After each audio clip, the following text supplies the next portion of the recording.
Shalom, selamat pagi. Apa kabarnya anak-anak Kretuan? Miss Penny selalu percaya bahwa keadaan anak-anak bersama keluarga selalu dalam keadaan yang baik dan selalu dalam perlindungan Tuhan.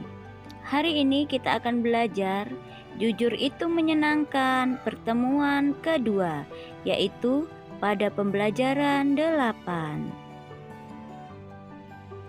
Mari kita berdoa. Terima kasih Tuhan buat anugerah-Mu dalam setiap kehidupan kami. Terima kasih Engkau telah mengajari kami untuk terus melakukan hal-hal yang indah dan menyenangkan hati Tuhan. Pada hari ini kami ingin kembali belajar. Biarlah kiranya Tuhan memberkati pembelajaran kami dari awal, pertengahan, hingga berakhirnya. Kami bersyukur hanya di dalam nama Tuhan Yesus kami berdoa. Haleluya. Amin. Aku anak yang jujur. Jujur adalah ketika aku mengatakan kebenaran dan bersikap sesuai kebenaran. Ketika kita melakukan kejujuran anak-anak, kita akan terus mengalami sukacita, damai sejahtera, dan dikasihi Allah, juga dikasihi oleh manusia. Orang yang selalu berkata jujur akan selalu diberkati Tuhan. Namun, orang yang berkata bohong akan mengalami sebaliknya.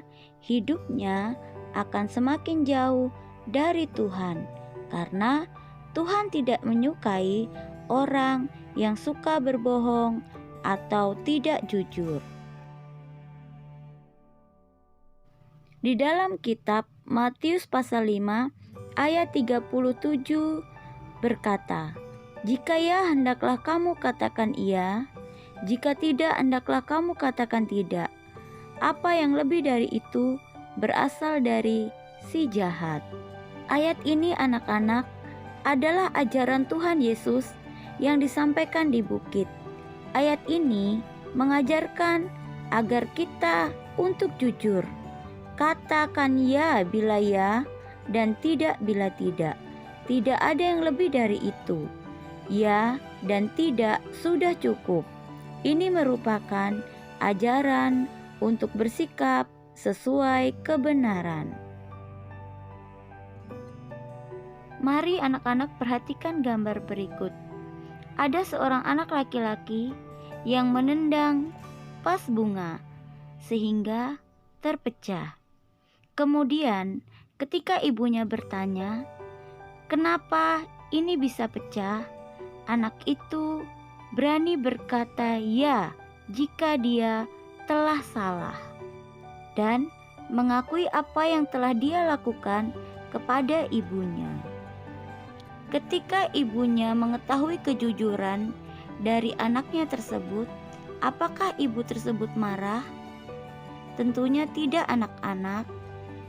Meskipun bunganya telah rusak dan vas bunganya telah pecah, tapi ibunya bangga karena anak tersebut mau jujur dengan apa yang sudah ia lakukan. Di dalam kitab Yesaya pasal 5 ayat 20 berkata, "Celakalah mereka yang menyebut kejahatan itu baik dan kebaikan itu jahat, yang mengubah kegelapan menjadi terang dan terang menjadi kegelapan, yang mengubah pahit menjadi manis dan manis menjadi pahit." Nabi Yesaya bin Amos dipakai Tuhan. Nabi Yesaya menyampaikan penglihatan tentang Yehuda dan Yerusalem. Kelakuan umat Tuhan sangat buruk di sana. Mereka membenarkan kejahatan dan kegelapan. Mereka tidak jujur. Ketidakjujuran akan mendatangkan celaka. Tuhan akan murka atau marah kepada umatnya yang tidak jujur. Kejujuran adalah sifat Tuhan. Tuhan adalah kebenaran, dan apa yang berlawanan dengan kebenaran adalah dosa. Dan Tuhan sangat membenci dosa.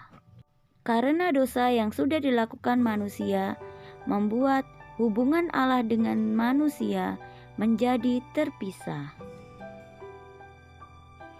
Anak-anak dapat membuka Alkitabnya di kitab Kisah Para Rasul pasal 5 ayat 1-10. Di dalam kitab Kisah Para Rasul menceritakan kehidupan jemaat mula-mula. Jemaat mula-mula hidup dengan baik. Kisah Ananias dan Sapira adalah contoh yang tidak benar. Contoh yang salah dari kehidupan salah satu jemaat. Mereka tidak jujur.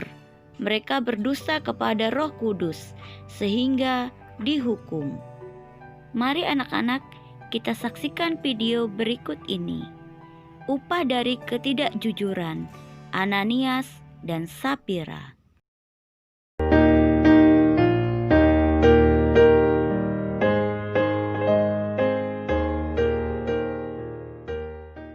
Setelah Rasul Petrus berkhotbah, ada begitu banyak orang yang menjadi percaya kepada Yesus, dan mereka semua hidup sehati dan sejiwa, dan Allah sangat memberkati mereka. Tidak ada seorang pun dari antara mereka yang kekurangan apa-apa, sebab mereka yang memiliki tanah atau rumah menjual tanah atau rumah mereka itu, lalu uang dari penjualan itu mereka bawa dan mereka serahkan kepada para rasul-rasul. Kemudian uang itu dibagi-bagikan kepada setiap orang yang memerlukannya.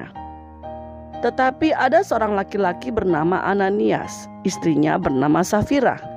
Mereka juga menjual tanah kepunyaan mereka. Uang dari penjualan itu sebagiannya mereka tahan untuk diri sendiri, dan yang lainnya ia serahkan kepada para rasul-rasul. Ia lakukan itu dengan sepengetahuan istrinya. Lalu Petrus berkata kepadanya, "Ananias, mengapa kau biarkan iblis menguasai hatimu sampai kau berdusta kepada Roh Allah dengan diam-diam menahan untuk dirimu sendiri sebagian dari uang penjualan tanah itu? Bukan manusia yang engkau dustai, tetapi Allah yang engkau dustai." Begitu Ananias mendengar kata-kata itu, ia jatuh lalu mati. Semua orang yang mendengar kejadian itu menjadi takut. Maka orang-orang muda datang membungkus mayat Ananias, lalu membawanya keluar untuk menguburkannya. Kira-kira 3 jam kemudian istrinya pun masuk. Ia tidak tahu apa yang baru terjadi. Petrus berkata kepadanya, "Coba beritahukan kepada saya, apakah tanah yang engkau dan suamimu jual itu sebanyak ini harganya?" "Betul, itu harganya," jawab istri Ananias, Sapira. Lalu Petrus berkata kepadanya, "Mengapa engkau dan suamimu sepakat untuk mencobai Roh Tuhan? Dengarlah, orang-orang yang menguburkan suamimu sudah kembali. Mereka juga akan membawamu keluar." Saat itu juga istri Ananias jatuh dan mati di depan Petrus. Dan waktu orang-orang muda itu masuk, mereka menemukan dia sudah mati. Lalu mereka membawa mayatnya keluar dan menguburkannya di samping suaminya. Maka semua orang-orang percaya itu dan orang-orang lainnya yang mendengar tentang peristiwa itu menjadi takut. Adik-adik, apa yang terdapat pelajari dari kisah Ananias dan Sapira? Kita belajar yang pertama, Tuhan tak dapat dipermainkan. Tuhan melihat segala sesuatu. Jadi jikalau kita berbuat salah, segeralah minta ampun. Tuhan pasti mengampuni. Yang kedua, kita belajar supaya mulut kita tidak berkata dusta atau berkata bohong. Karena di balik dusta dan di balik kebohongan kita ada penghukuman Tuhan. Ingat adik-adik, belajar dari kisah Ananias dan Sapira. Pakailah mulut kita menjadi berkat bagi orang lain, memuliakan Tuhan. Wah, anak-anak, ternyata dosa atau kebohongan dapat membuat kita mati. Seperti yang anak-anak lihat pada cerita kisah Ananias dan Sapira yang tidak jujur dalam hasil penjualan tanah mereka. Firman Tuhan juga berkata anak-anak, sebab upah dosa ialah maut, tetapi karunia Allah ialah hidup yang kekal dalam Kristus Yesus Tuhan kita. Agar kita menerima hidup yang kekal bersama Yesus Kristus, kita harus terus berjuang untuk hidup jujur ya anak-anak. Tuhan Yesus sangat mengasihi kita anak-anaknya. Ia siap memberkati kita semua Mari anak-anak, teladani terus sifat kejujuran Tuhan agar kita menjadi anak-anak yang berkenan dan menyenangkan hati Tuhan. Sampai di sini dulu perjumpaan kita pada pembelajaran video kali ini. Untuk tugas agama anak-anak, silakan anak-anak menghafalkan ayat hafalan dalam kitab Matius pasal 5 ayat 37. Terus semangat anak-anak dalam belajar, terus menjaga kesehatan dengan rajin mencuci tangan dan pakai masker dimanapun berada. Tuhan Yesus memberkati kita semua. Shalom.